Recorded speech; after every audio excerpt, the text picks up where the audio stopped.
साथियों, इस देश को तरक्कीवान बनाया जा सकता है, इस देश की महंगाई को नियंत्रण में किया जा सकता है और अमेरिका दुबई से ताकतवर अपनी देशी करेंसी बनाई जा सकती है। ये होगा कैसे? ये कैसे करना है? इसके लिए हमें जिहादियों को बाहर भगाना होगा इस देश से। जिहादी मानसिकता को खत्म करना होगा। जानिए जिहादी मानसिकता को खत्म करने के बाद हम कैसे अपने देश को आगे बढ़ा सकते हैं। देखो साथियों, आज सुबह मेरे पास एक मुसलमान का मैसेज आता है कि तू महंगाई पर कभी नहीं बोलता। उसी की वजह से मैं आज महंगाई पर बोलने की बात कर रहा हूं। देखो, महंगाई देश में काबू नहीं की जा सकती। अब मैं इसको उदाहरण के साथ आपको बताऊंगा और आपको 3 पॉइंट बताऊंगा मेरे हिसाब से महंगाई को कंट्रोल करने लायक। आप उन्हें बताना मैंने सही बोला या गलत बोला। और जितने भी मुसलमान हैं जो ये बोलते हैं हिंदुओं के तुम महंगाई की तरफ नहीं बोलते, बीजेपी महंगाई की तरफ नहीं बोलती, कोई भी पार्टी महंगाई की तरफ ध्यान नहीं देती, अब मुसलमानों को समझाने की बारी है। हिंदू तो समझ चुके हैं इस बात को। अब मेरे जितने भी हिंदू भाई हैं जो समझ नहीं पाते महंगाई लगातार क्यों बढ़ रही है, एक बार सोच के देखो। हमारे देश में लगातार जनसंख्या बढ़ती जा रही है, लगातार बांग्लादेशी घुसपैठी कुछ नेता राजनेता अपने वोट बैंक के चक्करों में हमारे देश में घुसाते जा रहे हैं। तो महंगाई कैसे कंट्रोल में आएगी?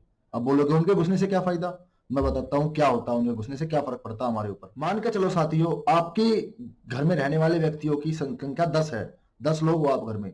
आपके पास उतनी अनाज रोटियां बनती हैं जितनी आप खाना चाहते हो। अब अचानक से 30 और कुत्ते कहीं से, संख्याओं पर ध्यान देना और जो मैंने बताया है उन पर ध्यान देना। मेरी बातों को सोचना कि मैं किनको टारगेट कर रहा हूं। 30 कुत्ते कौन है और 10 खाने वाले कौन है? 30 कुत्ते अचानक से आपके घर में आ जाते हैं और बोलते हैं हमें कुछ खाने को दे। वे कुत्ते बोलने वाले कुत्ते हैं, बोलते हैं हमें कुछ खाने को दो। जब आप नहीं खाने को दे तो आपको काट लेते हैं और फिर आपको काट कर आपके घर में रहने लग जाते हैं और आपसे ही काम करवाते हैं और फिर आपको ही बोलते हैं, जब आप अपने घर के परिवार के लोगों को जोड़ने की कोशिश करते हो कि तुम जुड़ो, तुम इन कुत्तों को एक साथ मिलकर बाहर निकालो, इस देश से भगाओ, तो वो तुमको ही बोलते हैं तुम अपने लोगों को क्यों जगा रहे हो भाई? तुम महंगाई पर क्यों नहीं बोलते? तुम देश में जो हमारे जो घर में जो खाना दाना है उसको इकट्ठा क्यों नहीं करते? उसको हमें क्यों नहीं खिलाते? उसको बराबर में क्यों नहीं बांटते? ठीक है, ये यहाँ हम पूजा करेंगे, यहाँ हम सर झुकाएंगे, तुम नहीं झुकाओगे, ऐसी ऐसी बातें करते हैं। तो आप क्या करोगे? ऐसा ही हाल कुछ हमारे देश का है। जब तक घर घर रहता है वहां सुख शांति रहती है। जब घर धर्मशाला बन जाता है तो वहां Chichi Chichi P P P Chichi Chichi P P P होती रहती है। इस बात को आप नोट करना। हमारा देश धर्मशाला बन चुका है।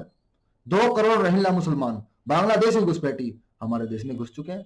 हम कुछ नहीं कर रहे। अगर हम कोई कानून बनाते हैं तो झंडा उठा लेते हैं, ह्यूमन राइट ह्यूमन राइट। अरे माँ चुदाई ह्यूमन राइट भाई, हमें नहीं रखना अपने देश में। देश है ये, धर्मशाला थोड़ी ना है। कोई भी आओ घुस के रह लो, कोई भी आओ घुस के रह लो। बात हुई थी महंगाई से शुरू होती। आप बोलोगे आउट ऑफ टॉपिक जा रहा है, पर ये टॉपिक के अंदर इंक्लूड है। मैं बता देता हूं आपको, वो उदाहरण दिया था ना, खाने वाले लोग ज्यादा होंगे और अनाज कम होगा तो उसकी शॉर्टेज पैदा होगी, उसकी शॉर्टेज पैदा होगी तो ऑटोमेटिकली उसका दाम बढ़ेगा, ऑटोमेटिकली उसका रेट बढ़ेगा। तो ये मेरा उदाहरण है महंगाई बढ़ने का। अब उसने कहा था, मुसलमान ने, साइड में आप स्क्रीनशॉट के देख रहे होगे मैसेज वगैरह जितने भी आ रहे हैं, उसने बोला था महंगाई कंट्रोल करने के बारे में क्यों नहीं बोलता, महंगाई पर वीडियो क्यों नहीं बनाता।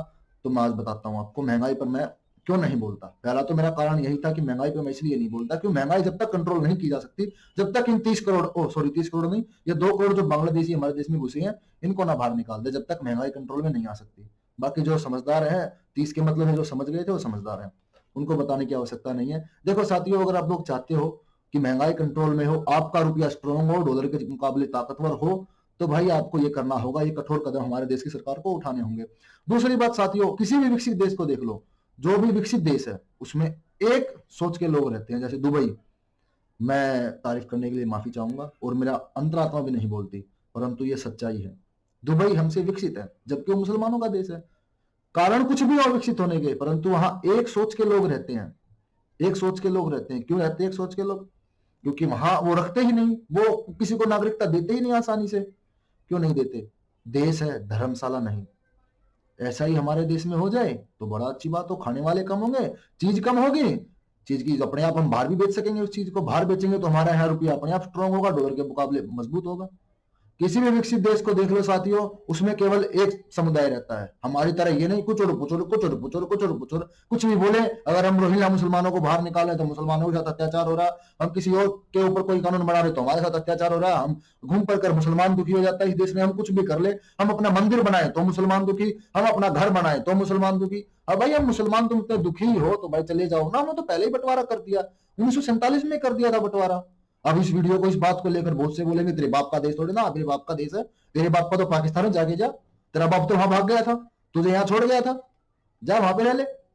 हमें इस बात से मतलब नहीं है। जब तक देश में खाने वाले ज्यादा होंगे, जब तक हमारे देश में महंगाई रहेगी। भूल जाओ महंगाई कंट्रोल में आएगी। कोई भी सरकार, कोई भी नेता अगर तुम्हें वादा करता है तो उसे बोल दो महंगाई काबू में नहीं कर सकते जनाब, साफ साफ बताओ हिंदू राष्ट्र बनाओगे?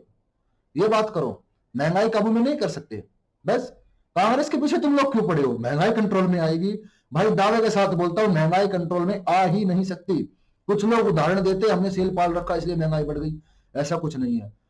माना कि ये शेर हो सकते हैं, माना कि इनके अंदर सूरवीरों का खून हो सकता है, माना कि ये बहादुर हो सकते हैं, कोई भी अपने फैसले पर अटल रह सकते हैं, परंतु महंगाई इनकी वजह से नहीं बढ़ी। मैंने फोटो भी नहीं दिखाऊंगा, नाम भी नहीं बताऊंगा, बाकी आप समझदार हो, क्योंकि मैं जानवरों से कंप्रोमाइज नहीं करता। ये हमारे लिए माननीय है और सम्माननीय है, इसलिए जानवरों से कंप्रोमाइज नहीं करते हम इन्हें। बाकी मैं बता रहा हूं, जो भी लोग ये बोलते हैं हमने ये पाल रखा है, ये पाल रखा है, इससे महंगाई बढ़ी, ऐसा कुछ नहीं है। महंगाई जनसंख्या की वजह से बढ़ती है। अगर आज भी हमारे देश में जनसंख्या नियंत्रण कानून लागू किया जाए तो हो सकता है हम अपनी महंगाई को यहीं पर कंट्रोल कर सकें। इसके लिए हमें 3 कदम उठाने होंगे। पहला कदम, हमें जनसंख्या नियंत्रण कानून लागू करना पड़ेगा। उसमें हम क्या क्या ढील रखेंगे? आप केवल 2 बच्चे पैदा कर सकते हो। अगर किसी को 2 लड़की है तो वो जाकर ना एक अलग डिपार्टमेंट बनाया जाएगा इसके लिए, वहां पर एप्लीकेशन लिखे कि मेरे पास ये 2 लड़की हैं, इन 2 लड़कियों के अलावा अगर हम तीसरा लड़का चाहते हैं तो अगर वो आपको परमिशन देगा, मतलब जिस डिपार्टमेंट में हो जाएगा वो डिपार्टमेंट सरकार बनाएगी, मैं तो बता सकता हूँ आपको हमें क्या करना चाहिए, ठीक है? अगर वो डिपार्टमेंट आपको परमिशन देगा तो आप लड़का पैदा कर सकते हो, वरना नहीं कर सकते। सिंपल सी बात, क्योंकि हम 2 हमारे 2, और हालांकि वो नाम देखकर डिसाइड कर देगा डिपार्टमेंट, उसे पहले ही नोटिस ले जाएंगे कि आप किन लोगों को परमिशन देनी है, 2 लड़की वालों को, ठीक है? बाकी आप लोग समझदार हो मैं किन की बात कर रहा हूं, किन्हें परमिशन देनी है और किन्हें परमिशन नहीं देनी, समझ गए? दूसरा कानून साथियों, हमें अपने देश में से इन रोहिंग्या मुसलमानों को बाहर निकालना होगा। हमें इन्हें इनसे बाहर निकालना होगा कि भाई तुम जाओ, ये देश है, धर्मशाला नहीं है, निकलो यहां से, हमें कोई मतलब नहीं है, भागो यहां से। हाँ तुम कहीं जाओ, इंसानियत के नाते हम तुम्हें 1 महीने का समय देते हैं, 1 महीने के बाद हम तुम्हारे शारीरिक अंगों को निकालना शुरू कर देंगे, उनको विदेशों में बेचेंगे, हमें मतलब नहीं है। जो जितने भी घुसपैठिए जो बांग्लादेशी हैं हमारे देश में ना घुसे, बांग्लादेश जाए, पाकिस्तान जाए, कहीं जाए, हमें कोई मतलब नहीं है, नहीं तो सरकार तुम्हारा व्यापार चालू कर देगी। बस सिंपल सी बात है। अगर हमारी सरकार इतनी स्ट्रांग हो और ऐसा करे तो हम महंगाई को बिल्कुल कंट्रोल में कर सकते हैं, वरना महंगाई ऐसे ही बढ़ती रहेगी। आप अपनी आमदनी बढ़ाने पर ध्यान दीजिए साथियों, ना कि महंगाई को कम करने की उम्मीद रखिए।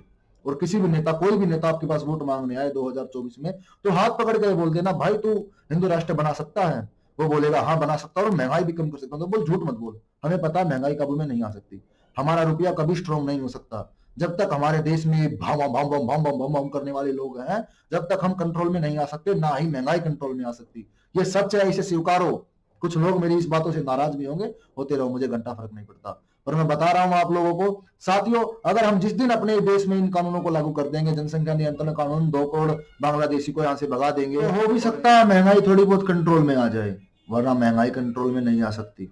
आप मानिए इस बात को। अब चलते हैं साथियों, आप मुझे ये जरूर बताना आपको मेरी सोच कैसी लगी।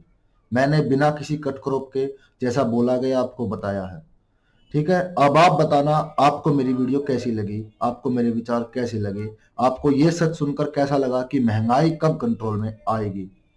साथियों आज के लिए इतना ही काफी होता है। अगर आपको ऐसी ही वीडियो चाहिए तो साथियों इस वीडियो को शेयर जरूर करना, और उसको शेयर करके बोलना भाई एक बार इस वीडियो को देख ले। वक्त बहुत कम है, जितना जोर है लगा दो। कुछ हिंदुओं को मैं जगा दूं, कुछ हिंदुओं को मेरे भाई आप भी जगा दो।